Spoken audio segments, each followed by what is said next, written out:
Yeah, Glenn? Yeah, Glen. All right. First, I want to thank everyone who made this day possible. Mr. and Mrs. Southern, my parents, Bridal Perry, all Steve and Maria's family and friends. Oh, and Steve and Maria. So, when Steve asked me to be his best man, he told me that I had one job, and that one job was to plan his bachelor party.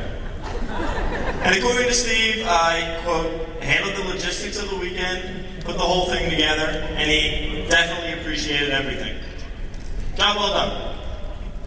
But what I soon came to learn is that Steve was sandbagging me. There were many other duties of the best man job that I was unaware of from the start. This speech being just one of them. Viewing this speech as the next great hurdle after conquering the bachelor party, I made it my mission to construct the greatest best man speech ever.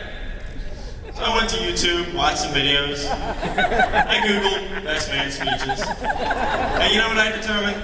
All that's a bunch of crap. If this speech is one of the most important things that I've done in my life to this point, it's going to have to come from my heart, not from the World Wide Web. So without further ado, let me get into my speech. Some background. I've known Steve for about as long as I can remember, probably his whole life. We weren't always as tight as we are now, but it's probably because he secretly resented when I constantly changed the rules when we play our sports in the backyard so that I didn't lose. But after he graduated college and moved back home, I convinced him to jump in my Phillies season ticket package.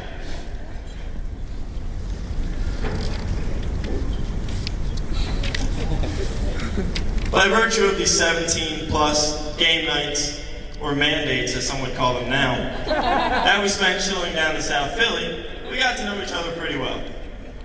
And what I discovered is that if Steve has two loves in life, they're baseball and women. Now when it comes to women, Steve's funny. I can tell you the story of the time he traveled to North New Jersey with an inspired expectation to see some girl who had a baseball player's name, go figure, told you like baseball, and subsequently got his car impounded for the weekend. Or the time at the bar, some random girl sends him a drink, and he has no idea what to do.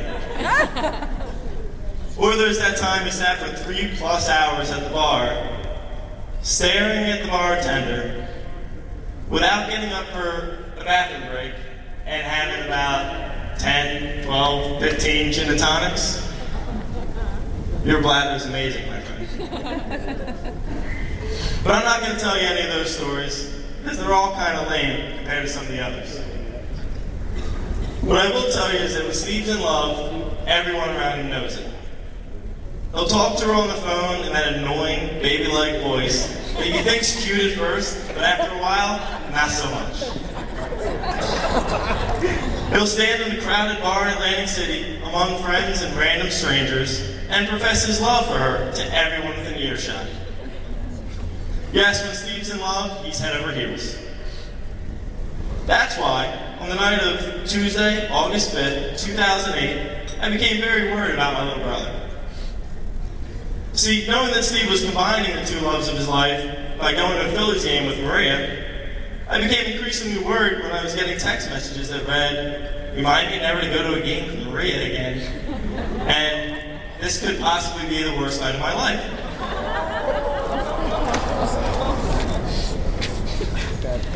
I did what I could to find out more, but I got nothing.